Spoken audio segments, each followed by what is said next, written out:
Welcome to today's show. I'm your host, Reed Stone. Alongside me is my co-host, Bob Foley. And our guest for this episode today is Heather Holmes. Heather is the Chief Evangelist Officer for Lumient. She previously founded Genivity Halo, which is short for Health Analysis and Longevity Analyzer. Halo sets a new standard of care for clients, providing personalized longevity models based on client health risks, lifestyle choices, and demographic factors. Prior to founding Genivity, Heather gained extensive experience as a clinical expert, sales professional, and leader of global market development at Medtronic. Welcome, Heather. We're excited to have you on the show today to tell us more about Halo. Thank you so much, Reed. It's great to be a part of this. And Bob, thanks for welcoming me on today. So let's dive in, Heather, right away. The thing that I find most interesting when I have guests on is kind of to hear the backstory, how you got involved in what you're doing, and in your case, how you created or why you wanted to create Halo. Was there a personal story or a professional why behind you created Halo? Yeah, actually, there's both. But just in the interest of our conversation today, I'll just focus on the personal story. So I had worked in the medical device, the healthcare industry for quite a long time. So I did a lot of work around how do we help people better understand risks and understand kind of different components of that. Well, then on the personal side, my father, who had been our kind of key financial decision maker, he is always the one who was so good at making all those decisions. He had gotten quite sick.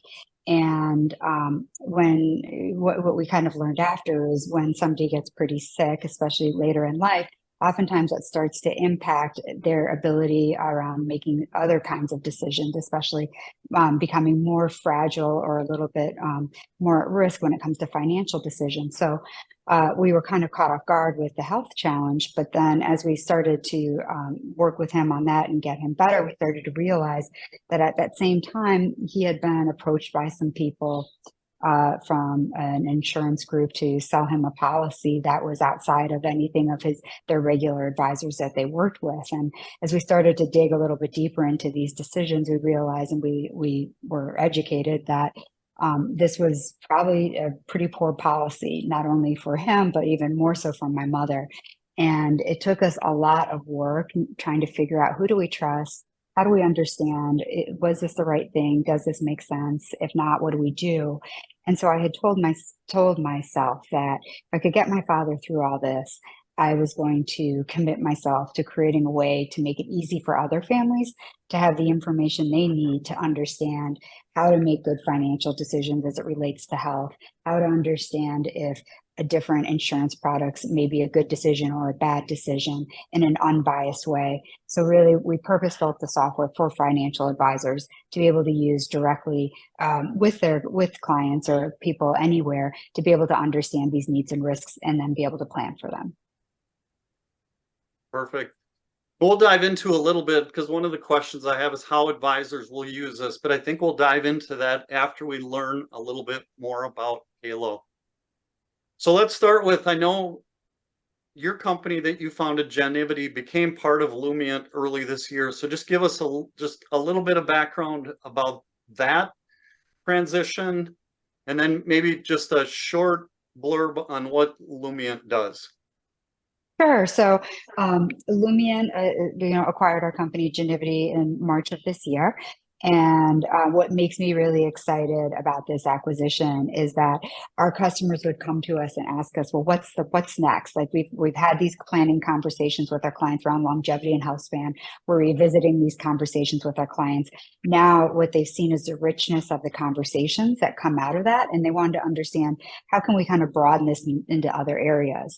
And so while we had put a lot of thought into how could we develop those things out, it was just a really neat opportunity where a shared customer of ours who was also involved with Lumient said, you two companies should look at each other. I think that there's just so much synergy.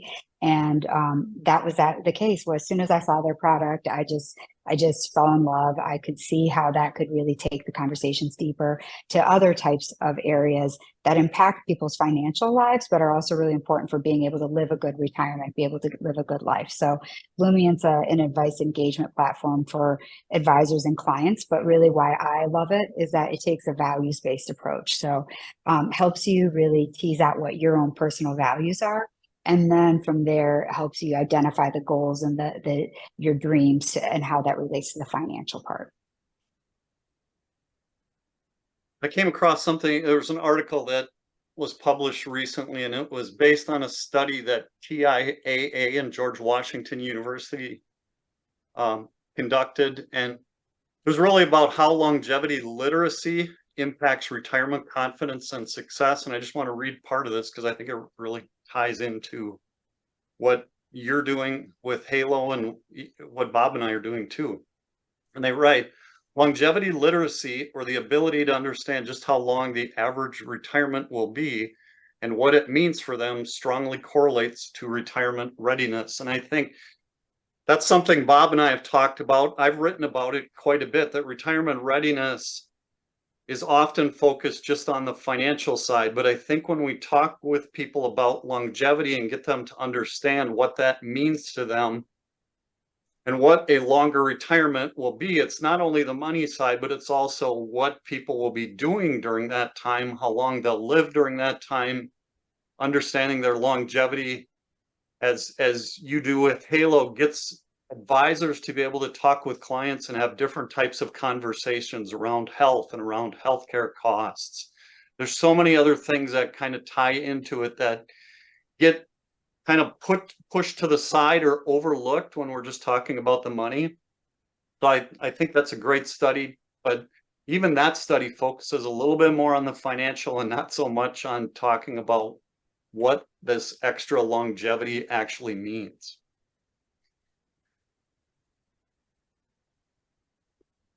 Yeah, I think that TIA puts out great research. I think, Yeah. another kind of component of that is that most Americans underestimate how long their retirement are going to last. And all goes back to this financial literacy component.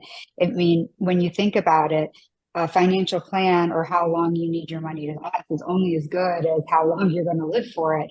And so if somebody doesn't have a real appreciation that they could have potentially 30 years in retirement or 35 years in retirement, how can you possibly make sure that you're budgeting appropriately to do that?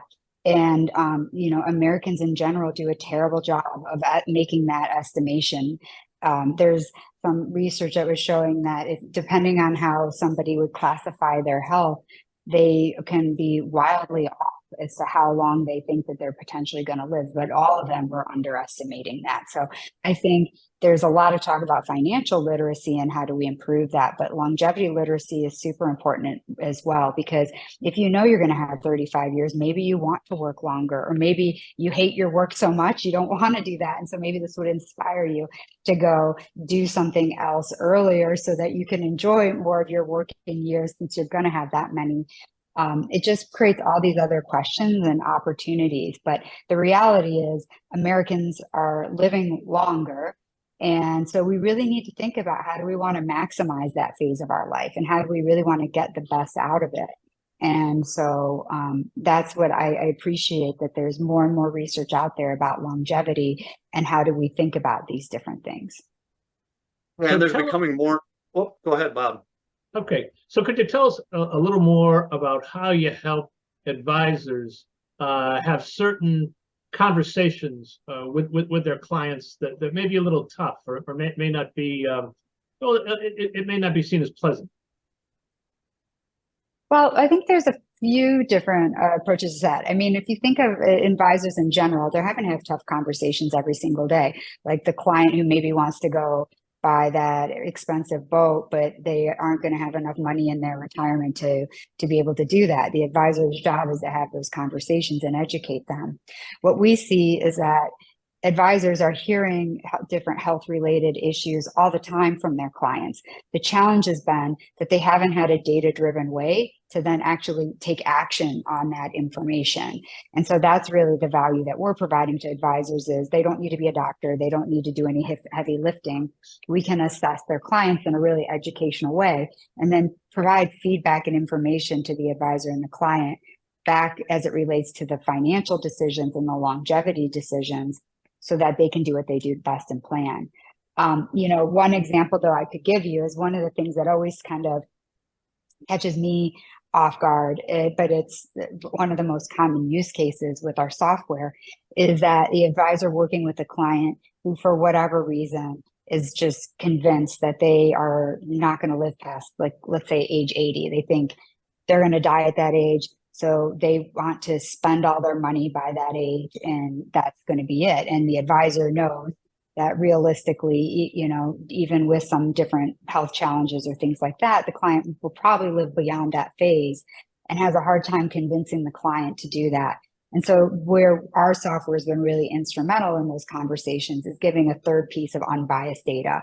So we can show the client and the advisor what the average probability is. We can show the client what their unique probability is. And then obviously the advisor already knows what the client thinks. So they can have a conversation together and come up with a more realistic age that hopefully will serve the client in a better capacity. Absolutely. Well, that's great. One thing that we have, the tough conversations that we have in our line of work usually centers around end of life processes, and they start to think about how they want a funeral to be, and all those things, and even their own body disposal and stuff like that.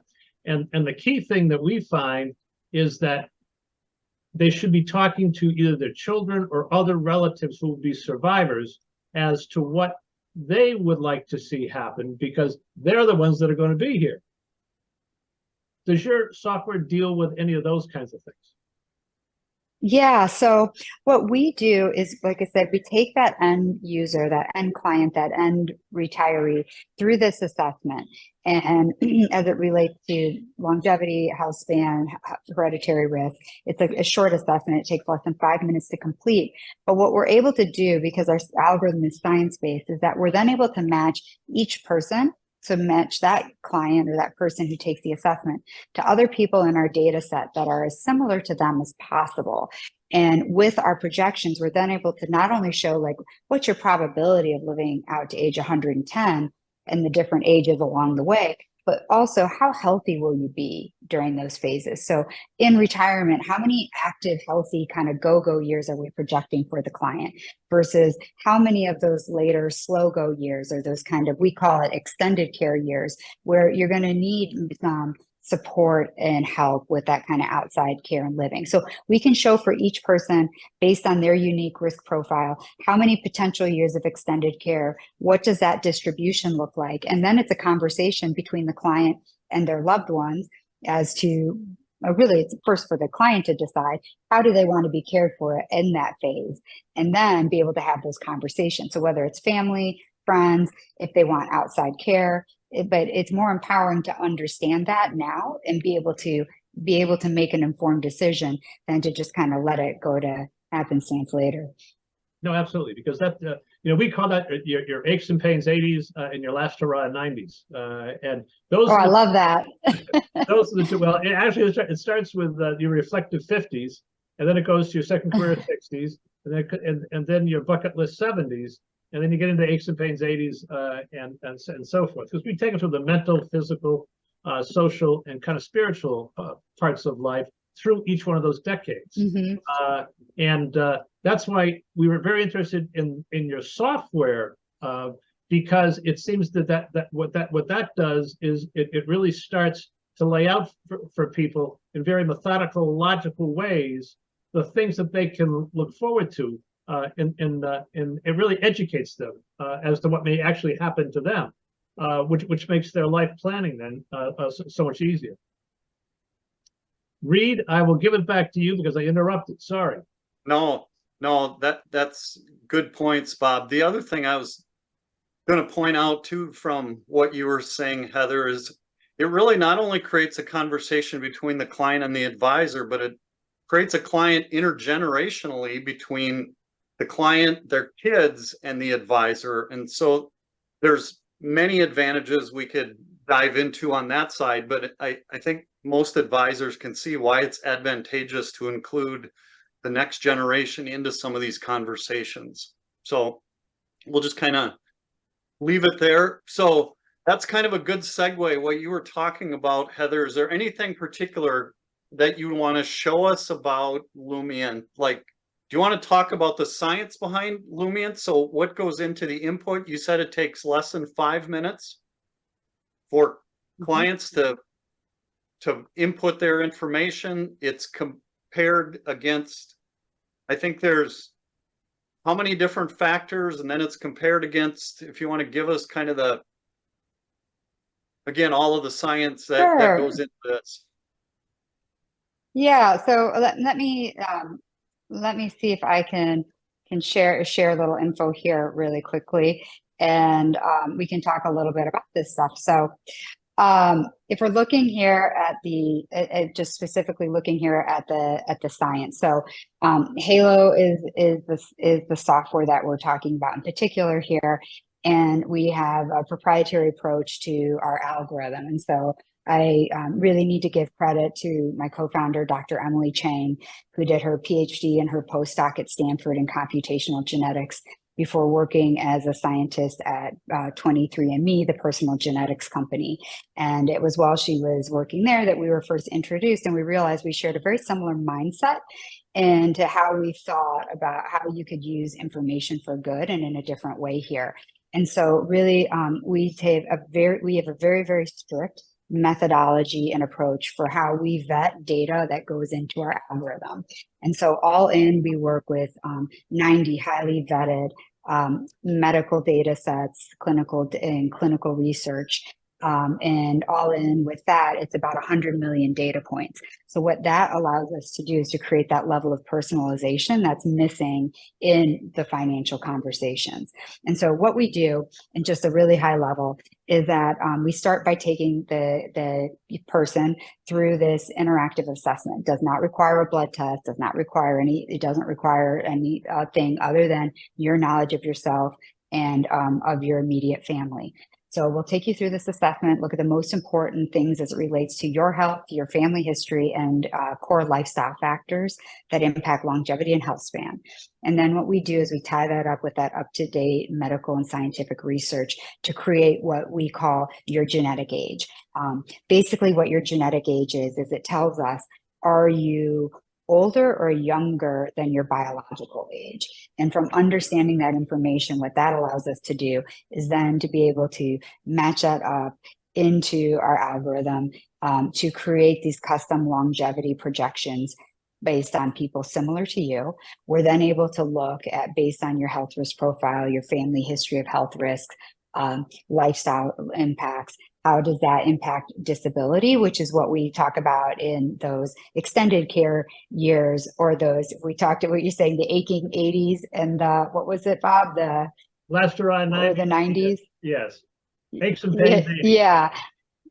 Aches and pains 80s. Yeah. So we use that to then project for each person when in those phases are we projecting they're going to start having more challenges with those daily activities of living. And then with all that, we're able to match it up with the financial impact and the client's preferences to create a really personalized Halo analysis for each client. And so that's really part of kind of the magic behind what we are doing there. And then let me see if I can just switch over here, just very, very, very, very briefly here, and kind of give you a little sense.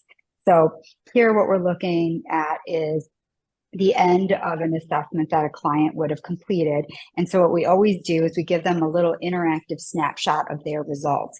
And so what we're looking at here, and I guess I should say, because we're sending a report with all the financial projections and kind of the more detailed longevity projections to the advisor so that they're able to help the client understand how to address that in the financial plan. But going back to the client, when they complete the assessment, we want to give them a little bit of education. And so this is what I'm going to show you here. And so what we're looking at is this is a 55-year-old female client, and we're starting from her age today, which is that first gray box you see on the left above the dark green here. And we're looking out across her longevity health span. And so with her being 55, here we're projecting she has 10 more active, healthy working years before her retirement goal age of 65. At age 65, this is when we project she's going to move into her active retirement phase.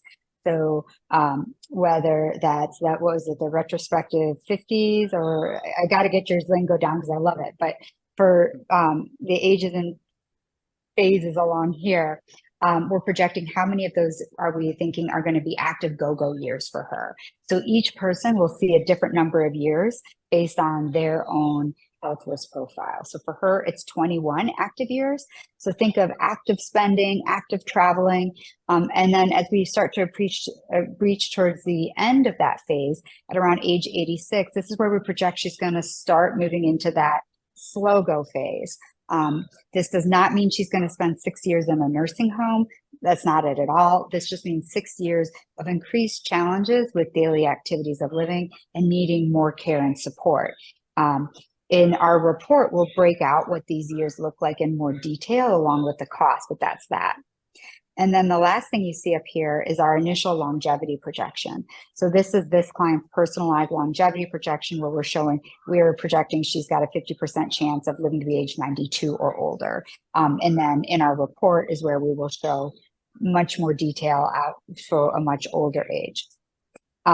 Last component you probably noticed down here is what we call years lost. Years lost really tie back to lifestyle. So if there's anything that a client could change today that could help them live longer or healthier, we let them toggle on those choices below. And so for this woman, you can see she does a lot of things right. She just has a couple opportunity areas around diet and exercise.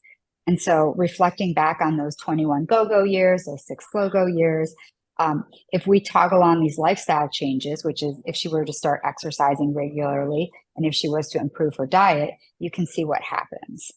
So you can see by how making healthy choices today, she can gain she can go from 21 active retirement years to a total of 27 active retirement years. She's able to go from 6 to 4 of those extended care years. And then she's been able to optimize her longevity, where initially she had that 50% chance of living to be age 92 or older. Now she has a 50% chance of living to be age 96 or older. So that's kind of a quick little walkthrough of what that looks like for her. If I just switch over to one more thing here, if we were to look at what some of the things that go into her report, here we're looking at that, that 55-year-old female client. And here in the report is where we're showing what is the probability of her living to each age milestone out to age 110. And so the purple line here is showing you the average female's probability. The blue line is showing you this client's personalized probability.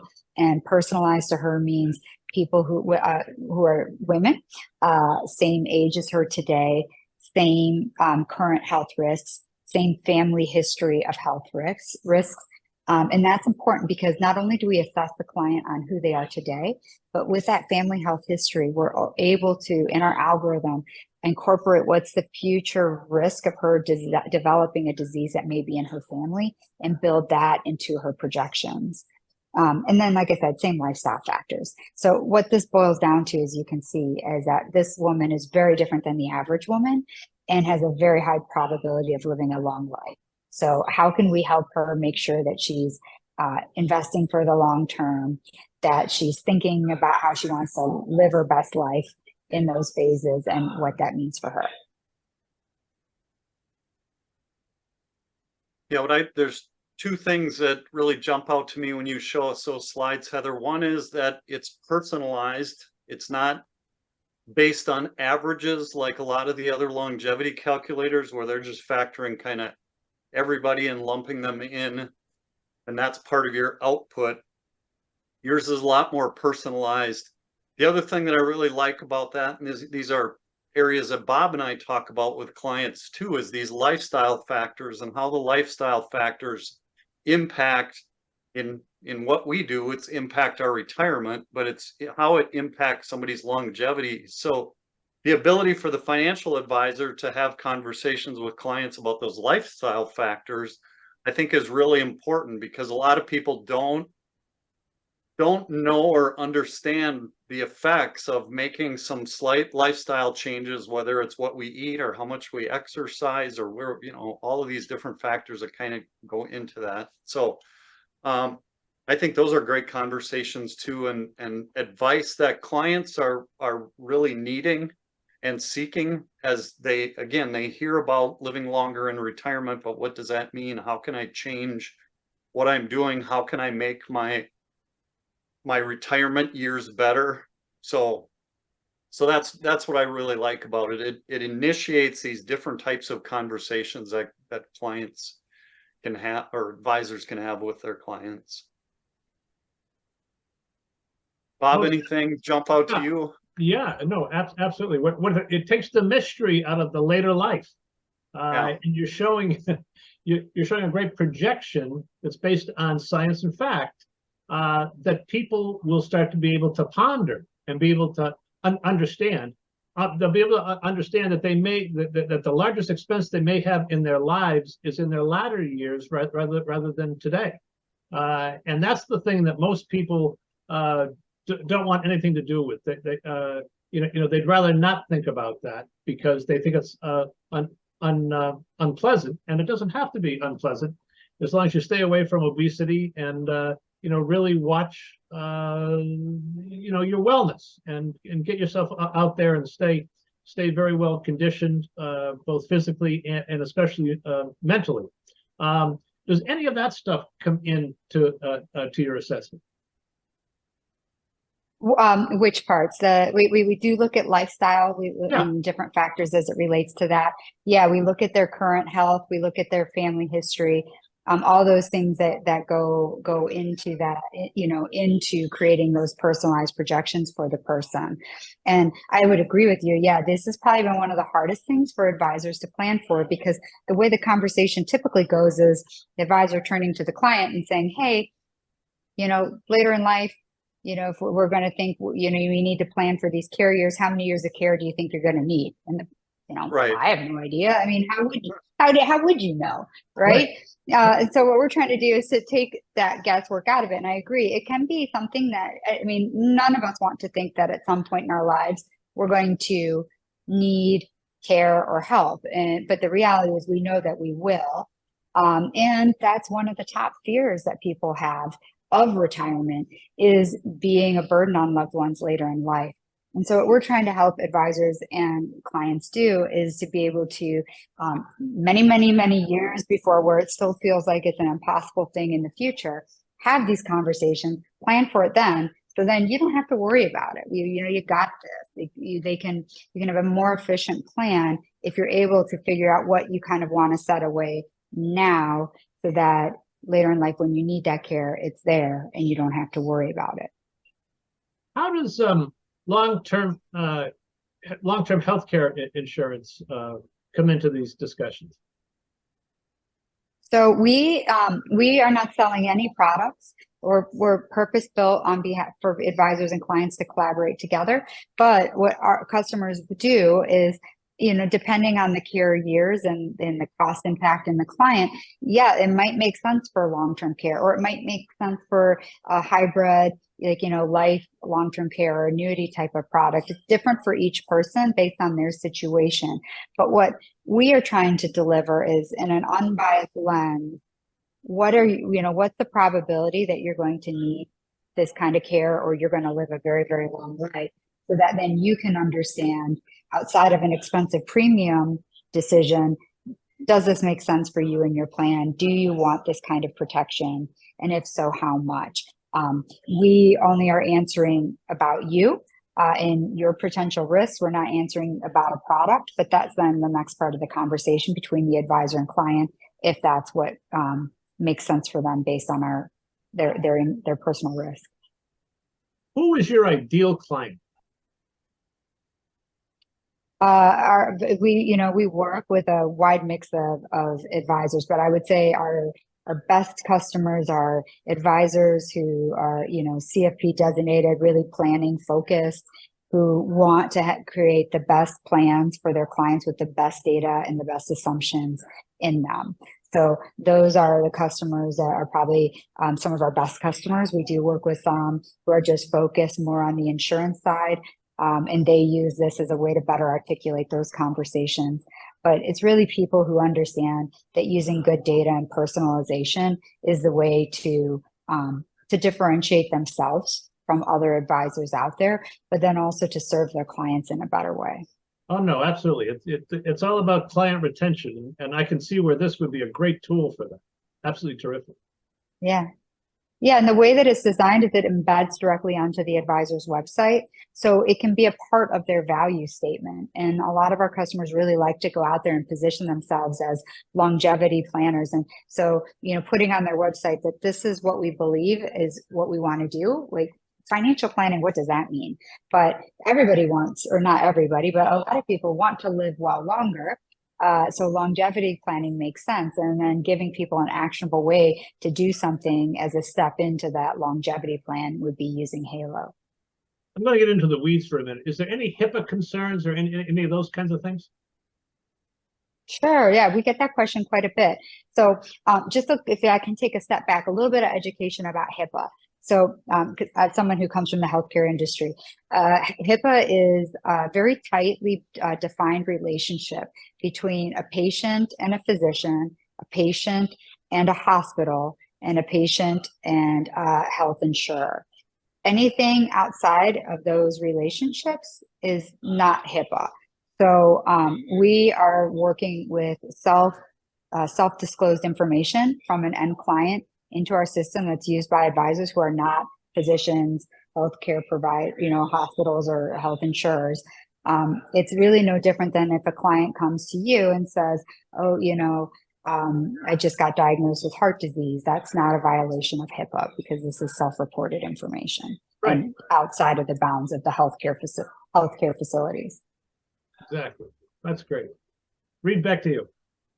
So Heather, you mentioned that some advisors are embedding the link for clients to take or potential clients to take the Halo survey. What other ways are advisors using Halo with their clients? What examples can you give us for how these advisors are using it? Mm-hmm.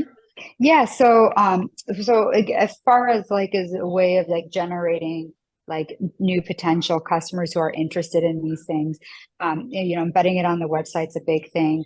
We have customers who use this as part of any of their newsletter engagement out with potential clients or with existing clients, because there's many different topics that relate back to Halo. One is obviously longevity. One is, of course, what we call extended care, or you could call later in life care.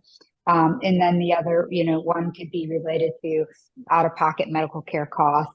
Another one is just how do you maximize your health and live well longer? So they use different kind of lead-ins, talking about why that's something important and it relates to financial conversations, and then link to the assessment. So anyone who receives those communications can then click on it, take the assessment, and go from there.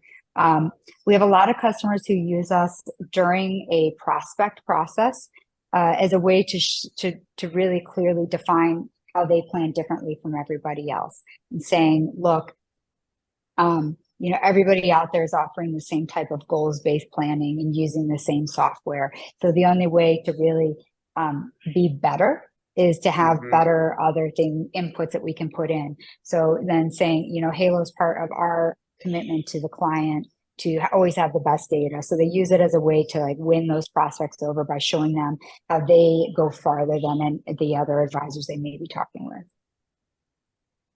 Yeah, perfect. So they're using it as a lead gen tool in some cases, and then in other cases as a differentiation, a way to differentiate their engagement from the advisor down the street. Perfect. Yeah, and Perfect. we have advisors using this also in conjunction with events. So maybe it's like a social security related Oh, event, and then yeah. this is part of that next step out of it, or different types of engagement style. So that's kind of another way that we see customers using this with, a way to really kind of give something of value to people and be able to then also illustrate their own values about how they like to plan. Yeah. So I'm an advisor, and I put Mhm. somebody through the assessment, and the assessment comes back, and it shows that their longevity is going to be shorter than they anticipated. Mhm. How do you coach the advisor to answer questions like that? Yeah, so that's an interesting thing. So first off, what we see in our data use with many end clients is that most clients who are in the advisory kind of type of sector are going to be living or show that they're living beyond. Now we do have clients that are not sometimes are going to be on the other side of where the average is. The interesting thing is we've done a lot of consumer research around this. And what we found is that, and what we've seen in the real world with our customers, is that clients who are having health challenges or maybe a lot of lifestyle challenges know that they're not healthy. Like it's not a Mhm. secret. What we've learned is that they are looking for advice specifically because they understand these things. It's not like it's a surprise. And so that part's not the challenge with it. The challenge is then sitting down and then helping them address it in the plan. But as I said, what we always try and show people is that there's financial impacts based on your longevity and health span, but there's also those lifestyle levers. And so what we always show in the report and in that interactive experience is this may be where you are today, but if you make these lifestyle changes, you could actually change that and increase your longevity or get on the other side of the curve. So we're always trying to show that message of there's personal choices and control. But we do coach the advisors on how to have these conversations as well. Good, good. That's great. I think that's all I've got. Heather, anything you want to add that we didn't get a chance to cover today? Bob, any last second thoughts? How much? Okay. Well, our pricing is really just depends on the size of the firm and the advisor. But like, let's say if you're a solo advisor practitioner, our pricing is just set for unlimited use and can start as low as $100 a month. Mhm. Terrific. Okay. I'm going to pull up your contact information here, Heather.